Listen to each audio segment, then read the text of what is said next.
Revelator John. Hello Revelators, welcome to Revelator John. So today I'm talking about the basic theory of flight. What is flight?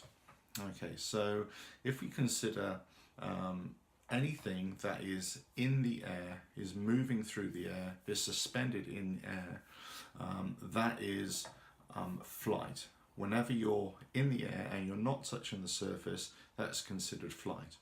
So if you were to jump up from the ground, your muscles and your propulsion upwards propels you up into the air, you leave the surface, you have vertical flight upwards until such a point where the force of gravity acts upon your body mass, which creates weight to pull you back down to the surface. Then you have downward flight, okay, until you reach the surface. So if we consider a parachutist, a skydiver, he'll jump out of, or he or she will jump out of an aeroplane, and they have downward trajectory. They are falling through the air. They have downward flight, okay, free fall. Once they deploy the parachute, then they effectively create a wing above their heads, which generates enough lift, aerodynamic lift, the force to overcome or counteract the effect of gravity on their body mass. So the lift from the parachute will reduce their rate of descent towards the ground, but they're still falling because it's parachuting, of course, it's still falling. Okay. There are other contraptions, let's say, that people can use. Paragliders or wingsuits, that kind of thing.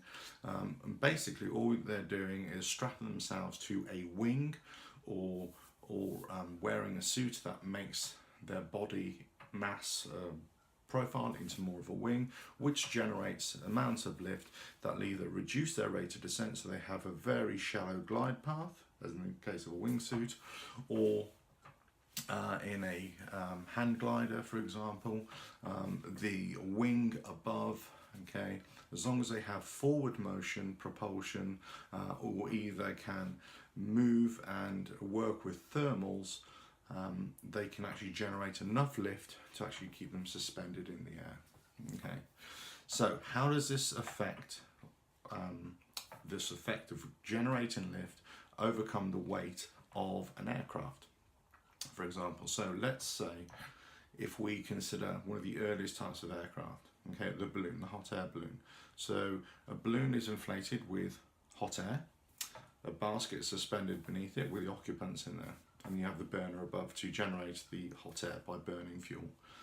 So as the balloon inflates, okay, once it reaches a certain volume, the hot air wants to rise, and it will pull the balloon and the basket and the occupants up off the ground.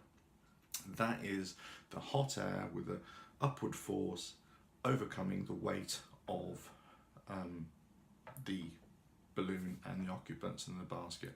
Thus it has generated an upward force called lift, okay, and it is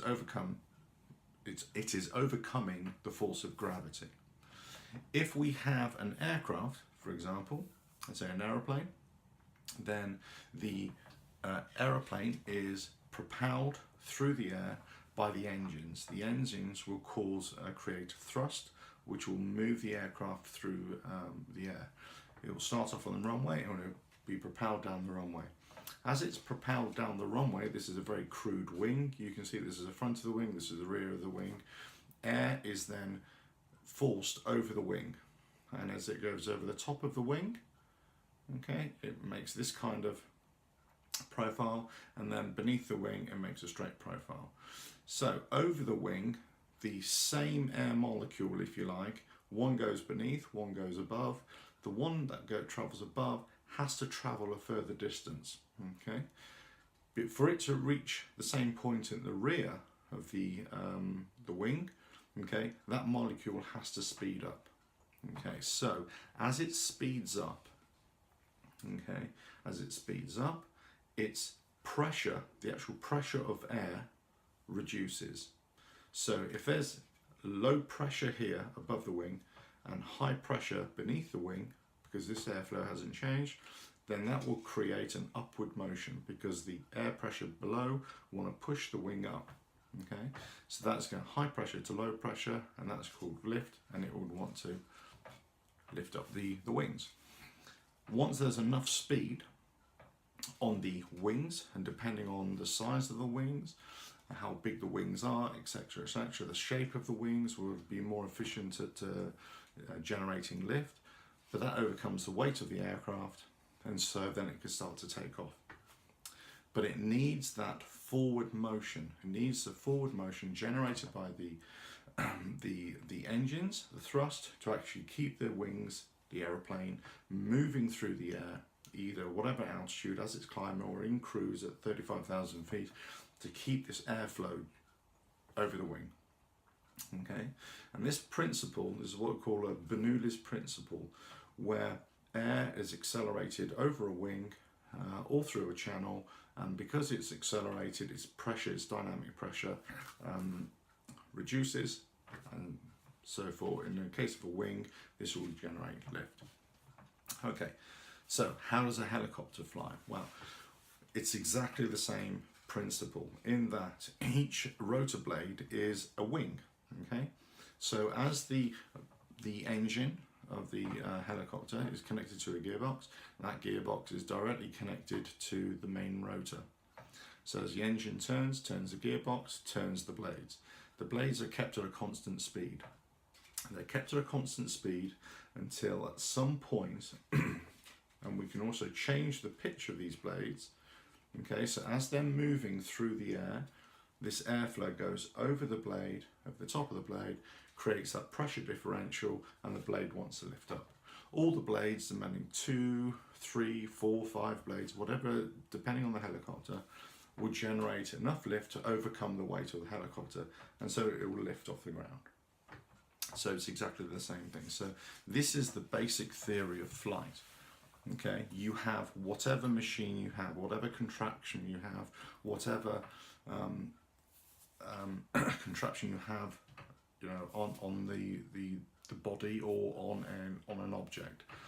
Okay, that is designed to overcome the weight of the person, weight of the vehicle, weight of the structure, whatever it is, and it's to counteract the effect of gravity.